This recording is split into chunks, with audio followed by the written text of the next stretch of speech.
Hello, Taurus, Sun, Moon, Rising, and Venus signs. Kamusta kayo? Sana po'y nasa mabuti kayong kalagayan. Welcome back po sa Star Tarot. At kung bago kayo dito, welcome din po kayo. Please subscribe, like, share my videos, and leave me a comment kung nakaresonate po kayo. Thank you. So, tignan natin ang mga messages po ninyo in the next 48 hours from the time na mapanood po ninyo ang reading na ito. So, we have Queen of Cups, we have Page of Swords, and we have Eight of Pentacles. Ayan. So, ang sipag, no, ni Taurus. Sipag ninyo magtrabaho, sipag ninyong gawin ang mga bagay-bagay, no? Lalo-lalo na siguro sa negosyo ninyo kung meron kayong negosyo. So, we have the Queen of Cups. This is you going to embody the energy of Queen of Cups, which is very compassionate, very kind, very supportive, very helpful, you know. At ano kayo you are also being guided dito ng Divine Universe, no? Yun din na napipick up ko dyan. You are divinely guided. The stars, you know, are aligning as well for you. Kaya gamitin niyo po ito to your advantage, no? Habang ngayon, na malakas yung receptivity ninyo sa mga intuitive messages and not just visions, mga ganon. Gamitin ninyo yan to your advantage. Kasi maaari na meron kayong mga sitwasyon dito nangangailangan kayo ng gabay. Kaya ito, pinapadalhan kayo ng guidance ng universe. Binibigyan kayo ng clarity of thought, yung mga ganon. Alright? At isa pa, no, Taurus, po pwede na ang iba sa inyo rito is siguro marami kayong mga nare-receive na intuitive messages, yung mga ganon. And those are siguro bilang sagot or kasagutan sa dasal ninyo kung kayo ay humihingi ng gabay, no, sa Divine Universe. Kaya take advantage ninyo yan. At gamitin ninyo. Malakas din ang inyong radar sa ngayon, ano, Taurus. Malakas ang inyong radar, malakas yung inyong pakiramdam. Kaya gamitin ninyo, pakinggan ninyo yan at magtiwala kayo sa mga mensahe na nare-receive ninyo. Okay? So, we have Page of Swords. Ayan. So, there are a lot of information coming in. Marami, siguro nagre-research kayo, maaring nagtatanong-tanong kayo, nag-aaral kayo. So, yung mga messages na to, yung mga tawag dito, mga impormasyon na marireceive ninyo sa ngayon could be coming from various sources. Pwedeng nag-aaral kayo, maaaring merong kayong nire-research, you know, or maaaring nagtatanong-tanong kayo from other people. You're also gathering information, no, from other people. So, maaaring yun ang mga paparating sa inyo na messages. At sa Eight of Pentacles naman, siguro, yung mensaheng ito or yung mga impormasyon na to is makakatulong sa inyo para dito sa inyong pagtatrabaho. Maybe there is something that you are trying to solve. Diba? Pwedeng nag-strategize din kayo para sa negosyo ninyo or sa trabaho ninyo. Maaaring meron kayong kailangang tapusin and yung mga impormasyon na to na ginagather ninyo ay makakatulong sa iyo para matapos mo yung inyong ginagawa, no? Yung ganon. So, good luck sa iyo dyan. So, tignan natin kung ano pa yung mga messages para sa iyo, Taurus.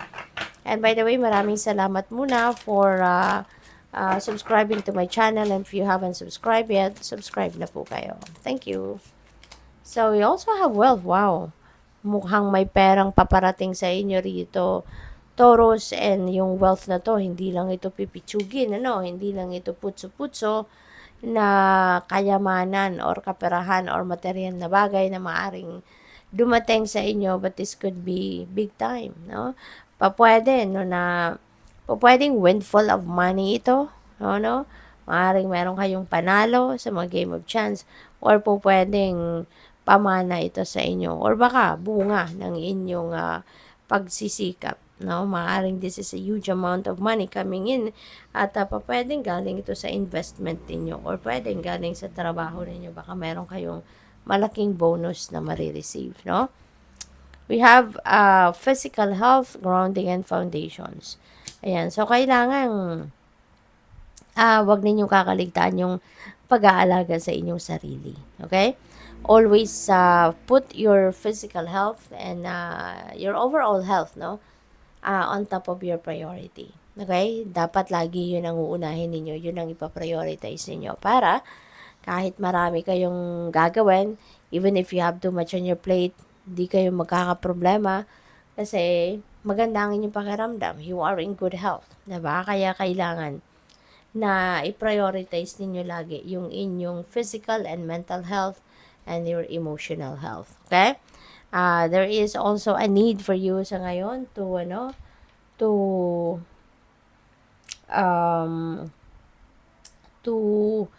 ground yourself.